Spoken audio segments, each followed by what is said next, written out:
C'est vraiment différent. C'est comme adopter une perspective totalement opposée à ce que pensent la plupart des gens. La grande majorité des croyants se fient à ce qu'ils peuvent voir, goûter, entendre, sentir et ressentir. Et ils pensent que c'est la réalité. Et puis ils vont vers Dieu, je parle des chrétiens, et le supplient, « Oh Dieu, s'il te plaît, envoie la guérison, fais disparaître cette douleur ou cette tumeur, etc. Dieu, envoie la prospérité. Je suis dans la pauvreté. » Cet enseignement vous permet de voir qui vous êtes et ce que vous avez en Christ. Et la réalité est que vous avez déjà la même puissance qui a ressuscité Jésus-Christ d'entre les morts, qui vit à l'intérieur de vous. Vous n'avez pas besoin que Dieu vous envoie la puissance, vous n'avez pas besoin qu'il vous envoie la guérison. Vous devez commencer à reconnaître ce qu'il a déjà fait et à libérer cette puissance par votre foi, par vos paroles et par vos actions. Au lieu de parler la maladie, commencez à parler la santé. C'est ce dont je parle depuis 1 semaine et demie. J'ai déjà couvert beaucoup de sujets, donc je vous encourage à vous procurer cet enseignement. Je l'ai sous forme de livres, j'ai des guides d'études, des CD et DVD. Et vraiment, cela a le potentiel de transformer votre vie, je le crois sincèrement. J'ai entendu une personne dire que ce n'est pas un simple changement de perspective, mais un changement de paradigme. C'est une profonde transformation de votre façon de voir les choses. Donc j'ai déjà parlé d'Éphésiens chapitre 1, de tout le chapitre 1, et nous sommes maintenant passés au chapitre 2. Hier, nous nous sommes arrêtés à Éphésiens verset 8, où il est dit « En effet, c'est par la grâce que vous êtes sauvés par le moyen de la foi, et cela ne vient pas de vous. C'est le don de Dieu, ce n'est pas par les œuvres, afin que personne ne puisse se vanter. » Vous n'êtes pas sauvés par la grâce seule et vous n'êtes pas sauvés par la foi seule. Vous êtes sauvés par la combinaison de la grâce et de la foi. C'est similaire au sodium et au chlorure. Saviez-vous que le sodium, si vous l'ingérez en quantité suffisante, vous tuera? Si vous ingérez du chlorure en quantité suffisante, cela vous tuera également. Mais si vous les mélangez, cela devient du sel et vous en avez besoin pour vivre. Saviez-vous que des enseignements sur la grâce seule vous tueront? Et je sais que c'est une déclaration radicale et que certaines personnes s'en offusquent. Mais la même chose est vraie pour la foi. Si vous ne vous nourrissez que d'enseignements à ce sujet, cela vous tuera. Ces deux aspects doivent être mariés, combinés. Et hier, j'ai commencé à parler du fait que la grâce vient de Dieu. Ce n'est pas seulement votre foi qui vous sauve. Si Dieu n'avait pas fait ce qu'il a fait au travers de Jésus, si sa grâce n'avait pas été déversée sur nous par Jésus, votre foi n'aurait rien pu obtenir de la part de Dieu. La foi ne fait pas agir Dieu. Hier, j'ai partagé bien plus de détails sur le sujet et je vous encourage à vous procurer l'enseignement parce que je ne peux pas revenir en arrière. Mais ces deux définitions de ce qu'est la foi ont radicalement changé ma façon de voir les choses. Et voici deux façons que Dieu m'a donné de définir la foi. La foi n'est pas ce que vous faites pour obtenir une réponse de Dieu, mais la foi est simplement votre réponse à ce que Dieu a déjà fait par grâce. S'il ne l'a pas déjà fait par grâce, votre foi ne peut pas l'obtenir. Elle ne peut pas le faire bouger.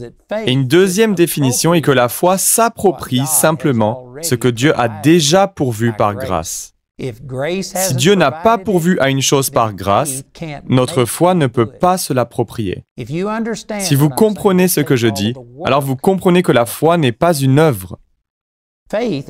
La foi, c'est simplement entrer dans le repos, avoir confiance en Dieu. Et c'est cela qui demande de faire un effort. Il faut s'efforcer à entrer dans le repos, c'est ce qui est dit dans Hébreux au chapitre 4. J'en viens à ces versets. Ce n'est pas facile de rester calme quand votre corps vous crie que vous êtes en train de mourir, lorsque votre chéquier vous dit que rien ne fonctionne, quand vous n'avez pas d'argent, quand les relations s'effondrent et que tout va mal. Il faut faire des efforts pour se reposer dans ce que Dieu a dit. Mais il est clair qu'une fois que vous comprenez que pour Dieu, ce n'est pas un nouveau problème, ce n'est pas comme s'il venait de découvrir que le médecin vous a annoncé que vous alliez mourir. Il savait que tout cela allait arriver et il a déjà placé en vous la puissance de la résurrection de Jésus, de sorte qu'avant même que votre besoin n'existe, il a déjà pourvu à la solution. Il a déjà la réponse avant que la question ne soit posée. Et une fois que vous comprenez cela, il vous est possible d'entrer dans le repos. Mais cela demande des efforts. Il faut passer du temps dans la parole, il faut chercher Dieu, il faut prier, et en faisant ces choses, vous vous reposez dans ce que Christ a déjà fait pour vous, et non dans ce que vous faites pour lui. Et cela enlève toute la pression. Savez-vous que quelqu'un qui dit qu'il est tout simplement épuisé, au bord du burn-out, une personne qui est dans le ministère et qui est tout bonnement exténuée, et je connais beaucoup de serviteurs de Dieu qui sont fatigués. J'ai d'ailleurs entendu James Dobson dire une fois, et cet homme a un ministère où il s'occupe beaucoup des serviteurs de Dieu qui pour la plupart sont évangéliques. Il se pourrait que ce ne soit pas la même proportion que parmi d'autres dénominations, je ne sais pas. Mais quoi qu'il en soit, j'ai entendu James Dobson dire que 80% de tous les serviteurs de Dieu démissionnent au cours des 5 premières années. Et parmi les 20% restants, 80% sont épuisés, prêts à démissionner, et le feraient s'ils trouvaient un moyen d'y parvenir.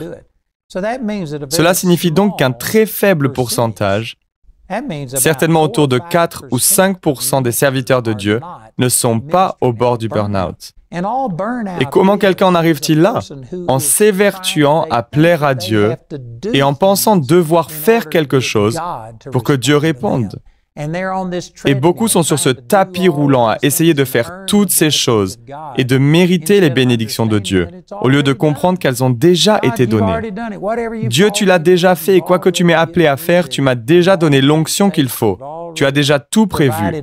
Avant que j'en ai besoin, la provision était déjà là. Et si vous vous mettiez à penser ainsi, et que vous vous reposiez dans le Seigneur, vous ne connaîtriez pas le burn-out ou l'épuisement. Vous aurez confiance dans le Seigneur, son joug serait doux et son fardeau léger. C'est ce que Jésus affirme dans Matthieu au chapitre 11. Ce sont là des déclarations radicales. Et laissez-moi vous dire aussi que vous n'êtes pas sauvés par la grâce seule. Si vous l'étiez, si vous étiez sauvés seulement par grâce, alors toute personne serait sauvée. Car laissez-moi vous lire ce verset issu de Tite, chapitre 2, au verset 11, où il est expliqué que, en effet, la grâce de Dieu, source de salut pour tous les hommes, a été révélée. Si la grâce seule pouvait vous sauver, alors tous les hommes seraient sauvés parce que la grâce de Dieu est apparue à tous les hommes. Mais comment est-elle venue? Si c'est la grâce, cela signifie que c'est une faveur imméritée, gratuite et offerte. Donc les gens n'ont rien à voir avec cette grâce. Vos propres performances ne déterminent pas si Dieu étend sa grâce envers vous ou pas. Si c'est la grâce, alors c'est une faveur imméritée, gratuite et offerte. Cela n'a rien à voir avec vous. Et la grâce de Dieu, source de salut pour tous les hommes, a été révélée. Elle est venue jusqu'à chaque personne qui n'ait jamais vécu sur cette planète. Saviez-vous que la grâce a été étendue à Hitler? Jésus est mort pour les péchés d'Hitler. Mais pour autant que nous sachions, Hitler n'y a pas répondu positivement. Il n'a pas placé sa foi en Jésus. J'ai entendu dire qu'Hitler aurait prétendu être chrétien, mais par ses œuvres, il a prouvé le contraire. Je ne crois pas qu'Hitler ait été né de nouveau. Il a peut-être professé être chrétien, mais il ne possédait aucunement les vérités du christianisme. Donc pour autant que nous sachions, à moins que quelque chose ne se soit passé dont nous ne savons rien, Hitler, lorsqu'il s'est suicidé en 1945, est allé directement en enfer. Mais ce n'est pas parce que Dieu n'avait pas pourvu à son salut. La grâce de Dieu, source de salut pour tous les hommes, a été révélée. Mais la grâce seule ne suffit pas pour sauver. Si c'était le cas, alors Hitler, Mussolini, Gengis Khan, les pharaons, et ainsi de suite, on pourrait parler de tous les despotes, les gens qui ont assassiné des centaines de millions de personnes, ils seraient tous sauvés parce que la grâce de Dieu est la même pour tous. Mais vous êtes sauvés par grâce au moyen de la foi. Il faut qu'il y ait une combinaison des deux. Vous n'êtes pas sauvé par la grâce seule et vous n'êtes pas sauvé par la foi seule non plus. Vous voyez, si vous ne comprenez pas cela, vous allez placer votre confiance dans vos œuvres en pensant que c'est votre foi qui fera bouger les choses. Je vais croire ce que Dieu dit, je vais le confesser. Laissez-moi lire un verset, il s'agit de Marc, chapitre 11, verset 24. C'est pourquoi je vous le dis, tout ce que vous demanderez en priant, croyez que vous l'avez reçu et cela vous sera accordé. C'est vraiment un passage important sur la foi et j'y crois à 100%. Mais il vous faut l'interpréter à la lumière d'autres Écritures. Vous pourriez prendre ce verset, et si tout ce que vous faisiez était de prendre ce seul passage, vous pourriez arriver à des conclusions qui ne seraient pas bibliques, bien que basées sur une déclaration de la Bible. Vous savez, je crois que toute hérésie ou erreur est simplement une vérité prise à l'exclusion ou au détriment de toutes les autres vérités. Il faut pourtant les comparer et les assembler. Vous savez, la parole dit que vous êtes sauvés par grâce, au moyen de la foi. C'est ce que nous avons lu dans Éphésiens chapitre 2, verset 8. Mais il est également écrit dans le livre de Jacques que nous voyons donc que l'homme est déclaré juste sur la base de ses actes et pas seulement de la foi. Pourtant, dans Romains chapitre 3, il est affirmé en effet, nous estimons que l'homme est déclaré juste par la foi, indépendamment des œuvres de la loi. Cela ressemble à des déclarations contradictoires, à tel point que vous saviez que Martin Luther, l'homme que Dieu a utilisé pour déclencher la réforme protestante, ne parvenait pas à réconcilier Jacques chapitre 2 et Romains chapitre 3. Et à cause de cela, il a été jusqu'à demander et essayer de faire retirer le livre de Jacques de la Bible. Ils ne croyaient tout simplement pas que c'était la parole de Dieu. Et pourtant, si vous les comprenez, ces deux vérités s'accordent parfaitement.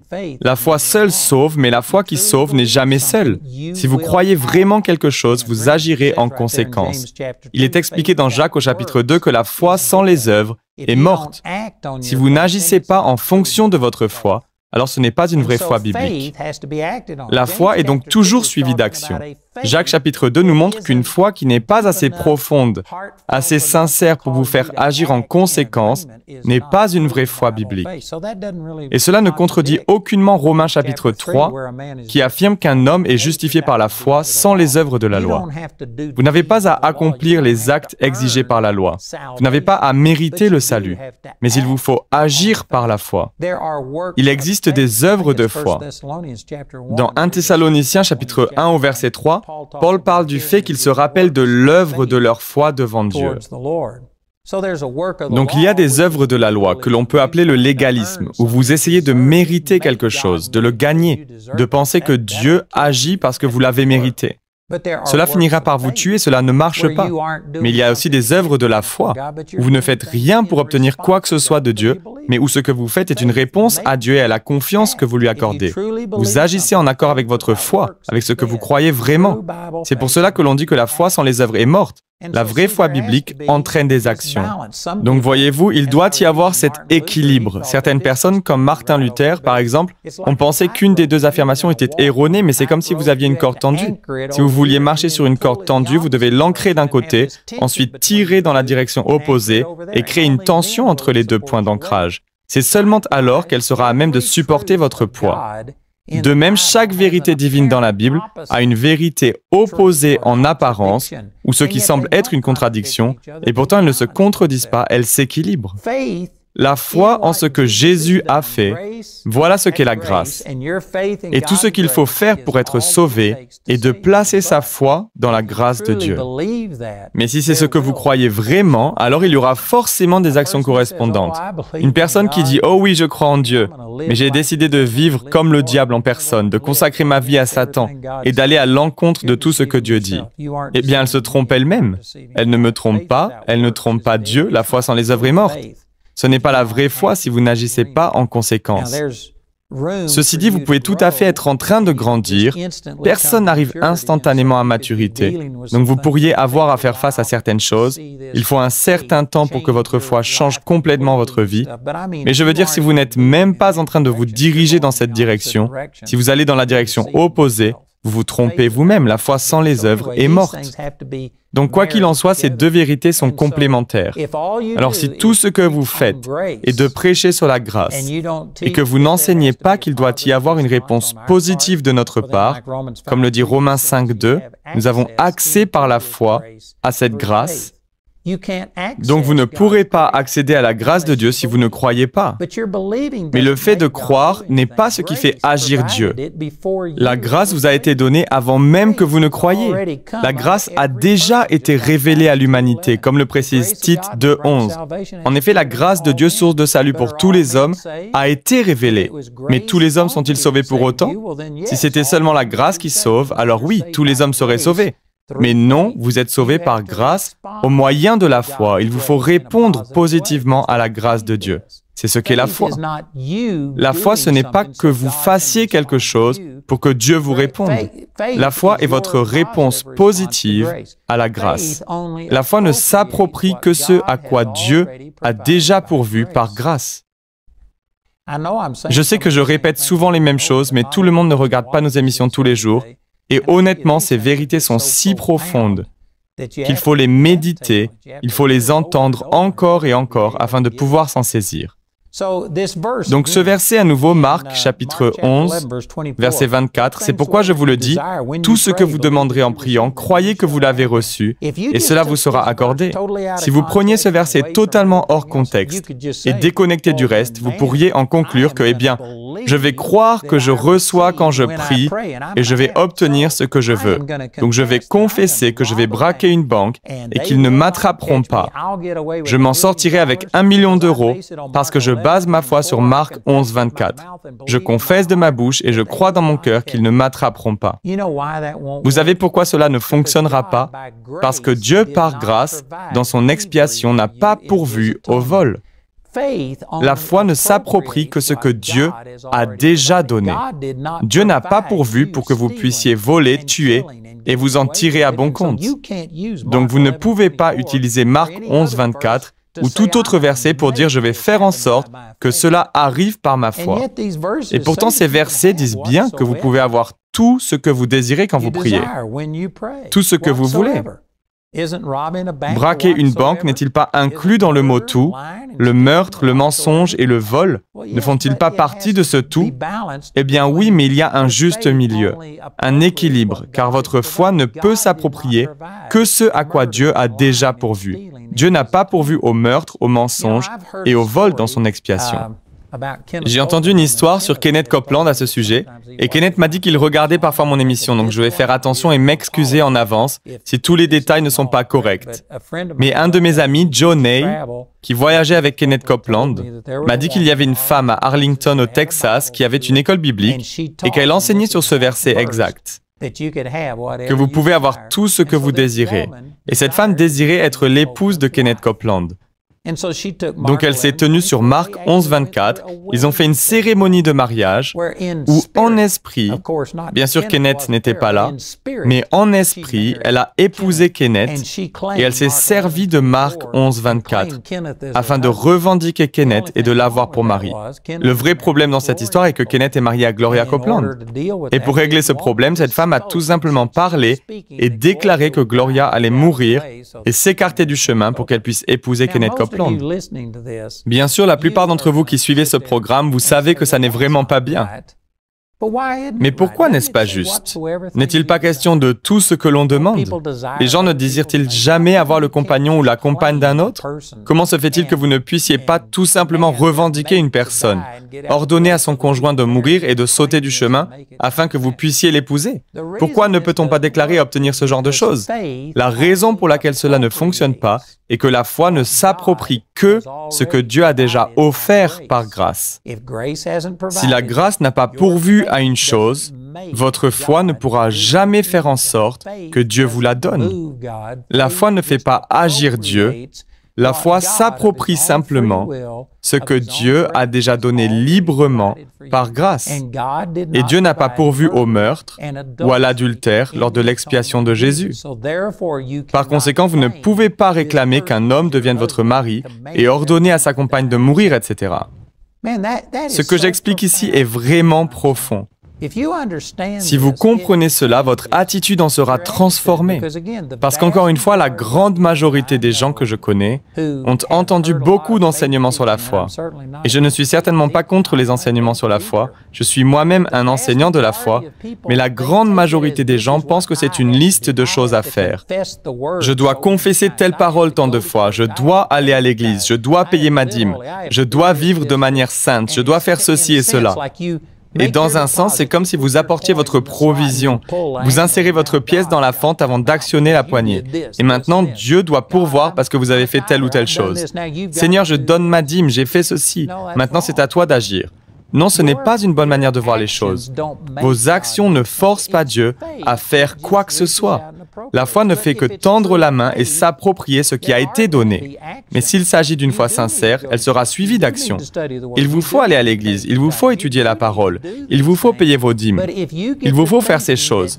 Mais si vous en arrivez à penser que parce que vous avez fait toutes ces choses, maintenant Dieu vous doit quoi que ce soit, alors vous êtes sorti de la foi et vous êtes dans le légalisme sous la loi, et c'est cela qui arrête la puissance de Dieu. Le péché n'arrêtera pas la puissance de Dieu. Le péché donne à Satan un accès à votre vie. Ce n'est pas bon. Je ne le préconise pas, mais Dieu s'est occupé de votre péché. Le péché n'est pas le problème. C'est la foi qui libère et s'approprie la puissance de Dieu. Et si vous sortez de la foi et que vous placez votre confiance dans vos œuvres et dans vos performances en pensant que Dieu vous doit quelque chose, parce que vous êtes plus saint qu'un autre, j'ai fait toutes ces choses, alors maintenant, si tu es vraiment saint, tu te dois de me répondre. C'est cette attitude qui sera un obstacle à la puissance de Dieu. Dieu ne vous donne pas ce que vous méritez, c'est par miséricorde qu'il ne vous donne pas ce que vous méritez. S'il vous donnait ce que vous méritez, vous iriez tout droit en enfer. Même si vous êtes une meilleure personne que moi, personne ne mérite la bonté de Dieu. Au moment où vous adoptez cette attitude, où vous demandez pourquoi Dieu n'agit pas en ma faveur, alors que j'ai fait ceci ou cela, des gens viennent me voir tout le temps et me posent la question, pourquoi Dieu ne m'a pas guéri? J'ai payé ma dîme, je vais à l'église, je lis la Bible, je fais ceci, je fais cela. J'ai fait toutes ces choses et pourtant Dieu n'a pas agi. Le moment où j'entends cela, je comprends d'où vient le problème. Du fait que vous n'utilisez pas votre foi pour vous approprier ce que Dieu vous a déjà donné par grâce. Vous placez votre foi dans vos actions, vous placez la foi en vous-même et vous pensez que Dieu vous doit quelque chose.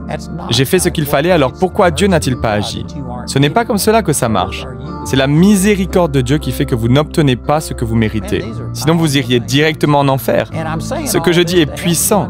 J'essaie de vous aider à comprendre que vous l'avez déjà. Dieu, par grâce, a déjà pourvu à tout ce qu'il va faire. Jésus est maintenant assis à la droite de Dieu. Il ne vous guérit pas aujourd'hui. Il vous a guéri il y a 2000 ans. 1 Pierre 2,24, c'est par ses meurtrissures que vous avez été guéris. Il a déjà pourvu à votre guérison. La puissance qui a ressuscité Jésus d'entre les morts vit à l'intérieur de vous. Vous n'avez pas besoin que Dieu vous guérisse ou libère quoi que ce soit. Vous avez besoin d'entrer dans le repos et de vous approprier par la foi ce que Dieu a déjà fait. Vraiment, cela a transformé ma vie. Cela m'a radicalement changé. Et je sais que si vous recevez ces mêmes vérités, elles changeront votre relation avec Dieu.